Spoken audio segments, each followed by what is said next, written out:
साथियों, हमारे पहले वीडियो जिसमें इंफॉर्मेशन टेक्नोलॉजी अमेंडमेंट एक्ट 2008 के पारित होने के जो मूल स्रोत है उसके बारे में हमने उल्लेख किया था कि यह संयुक्त राष्ट्र संघ के कमीशन द्वारा पारित एक संकल्प जिसमें इलेक्ट्रॉनिक कॉमर्स के बारे में एक गाइडलाइन जारी की गई है, एक मॉडल कानून बनाया गया है और उसको मॉडल लॉ के अनुरूप सभी देशों में ई कॉमर्स पर एक कानून बनाया जाना है। इस संबंध में एक गाइडलाइन जारी की गई थी। उसके आधार पर भारत में इंफॉर्मेशन टेक्नोलॉजी एक्ट 2008 पारित किया गया है। संयुक्त राष्ट्र की महासभा ने 30 जनवरी 1997 को संयुक्त राष्ट्र आयोग बनाया जिसमें अंतर्राष्ट्रीय व्यापार कानून पर इलेक्ट्रॉनिक कॉमर्स मॉडल पर एक मॉडल कानून बनाने की आवश्यकता को ध्यान में रखते हुए एक मॉडल कानून का ड्राफ्ट तैयार किया और उसको अपनाने के लिए एक संकल्प पारित किया गया।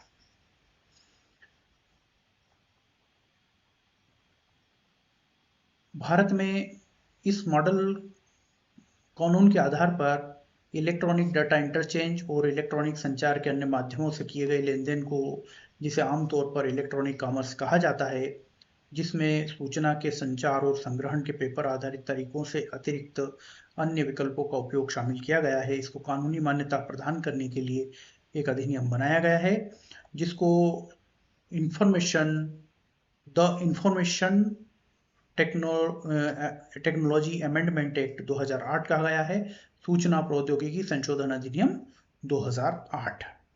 साथियों, संयुक्त राष्ट्र महासभा द्वारा जो संकल्प पारित किया गया है उसका हम एक सारांश देखते हैं। उसके बारे में हमें जानकारी होना चाहिए कि संयुक्त राष्ट्र महासभा द्वारा ई कॉमर्स के बारे में ऐसा मॉडल कानून बनाने की क्यों आवश्यकता पड़ी और विश्व के सभी देशों से ऐसी अपेक्षा क्यों की गई कि वे अपने अपने देश में भी ऐसा कानून बनाएं। आइए हम देखते हैं। अंतर्राष्ट्रीय व्यापार लेनदेन के संचालन के लिए इलेक्ट्रॉनिक मेल और इलेक्ट्रॉनिक डेटा इंटरचेंज जैसे संचार के आधुनिक साधनों का उपयोग तेजी से बढ़ रहा है। सूचना राजमार्ग और इंटरनेट जैसे तकनीकी स्वरूप के और अधिक विकसित होने की उम्मीद है। ये बहुत व्यापक होगा और सुलभ भी होगा, किंतु इसकी कानूनी वैधता को सुनिश्चित करने के लिए कोई कानून नहीं था। संयुक्त राष्ट्र संघ द्वारा इलेक्ट्रॉनिक कॉमर्स के संबंध में एक कानून की आवश्यकता महसूस की गई जो सभी देशों में एक समान रूप से बने और उसके प्रावधान एक दूसरे के सहयोगी हों, कोऑर्डिनेट करें। इस उद्देश्य से संयुक्त राष्ट्र संघ द्वारा एक कमीशन का गठन किया गया। कमीशन ने एक ई कॉमर्स पर एक मॉडल कानून का ड्राफ्ट तैयार किया और इस ड्राफ्ट का उद्देश्य था कि कागज रहित संदेशों के रूप में कानूनी रूप से महत्वपूर्ण जानकारी का संचार, ऐसे संदेशों के उपयोग में कानूनी बाधाओं या उनके कानूनी प्रभाव या वैधता के बारे में अनिश्चितता के कारण बाधित हो सकता है, इसलिए उनको कानूनी प्रभाव या वैधता देना है।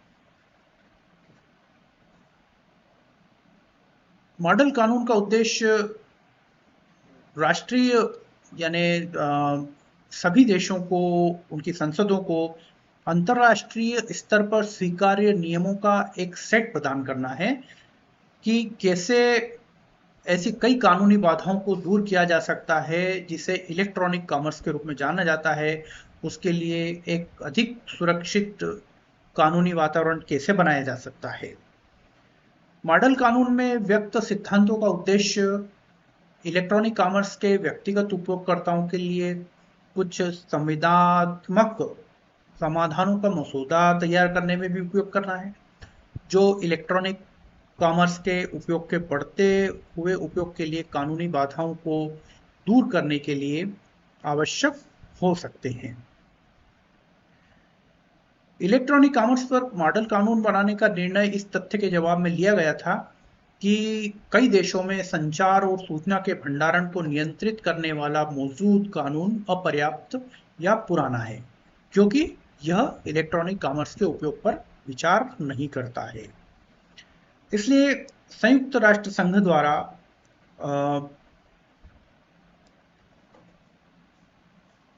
एक मॉडल कानून का ड्राफ्ट बनाया गया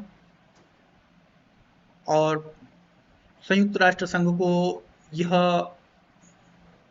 ध्यान में था कि यह एक बहुत ही प्रभावी टूल होगा, उपकरण होगा, क्योंकि जो राज्य अपने कानून का आधुनिकीकरण कर रहे हैं उनकी संसदों को या उनकी सरकारों को, कार्यकारी शाखाओं को मॉडल कानून का उपयोग करने में सहायता के लिए एक पृष्ठभूमि और व्याख्यात्मक जानकारी प्रदान की जाएगी तो बहुत उपयोगी होगी।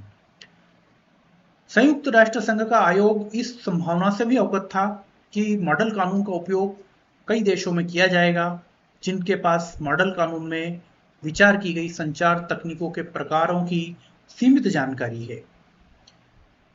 ये गाइडलाइन, जिसका अधिकांश भाग मॉडल कानून की ट्रेबाक्स तैयारियों से लिया गया है, इसका उद्देश्य संचार के इलेक्ट्रॉनिक माध्यमों के उपयोगकर्ताओं के साथ साथ उस क्षेत्र के विद्वानों के लिए भी सहायक होना है।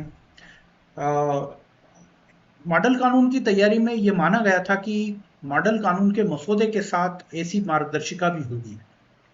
उदाहरण के लिए कई मुद्दों के संबंध में यह निर्णय लिया गया था कि उन्हें मॉडल कानून के मसौदे में नहीं बल्कि गाइड में संबोधित किया जाए, ताकि मसौदा या ड्राफ्ट मॉडल कानून बनाने वाले राज्यों को मार्गदर्शन प्रदान किया जा सके।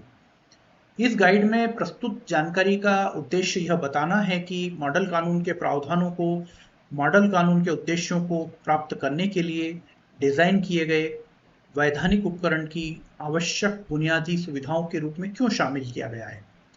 इस तरह की जानकारी राज्यों को इस बात पर विचार करने में भी सहायता कर सकती है कि मॉडल कानून के प्रावधानों में से यदि कोई हो को विशेष राष्ट्रीय परिस्थितियों में ध्यान में रखते हुए, उन परिस्थितियों को ध्यान में रखते हुए अलग अलग करना पड़ सकता है। साथियों, आपने देखा कि संयुक्त राष्ट्र महासभा को इलेक्ट्रॉनिक कॉमर्स पर एक यूनिफाइड मॉडल के आधार पर एक कानून बनाने के लिए क्यों संकल्प पारित करना पड़ा। उसी परिप्रेक्ष्य में भारत सरकार ने इंफॉर्मेशन टेक्नोलॉजी अमेंडमेंट एक्ट 2008 पारित किया है। हमारा पूर्व वीडियो जो बनाया गया था उसका लिंक इसमें दिया गया है, आप उसको भी देखें, उससे इसको कंपैरेटिवली आप इसका अध्ययन करें ताकि हमें विश्वव्यापी प्रभाव रखने वाले इस कानून की जानकारी के बारे में हमें ज्ञान हो सके। साथियों, अधिनियम की आगामी कक्षाओं में हम परिभाषाओं का अध्ययन करेंगे और इसके अतिरिक्त जहां इस प्रकार के जो एडिशनल जानकारियां हैं उनसे संबंधित जानकारी भी हम आपको देते रहेंगे। धन्यवाद, आप हमसे जुड़े रहें।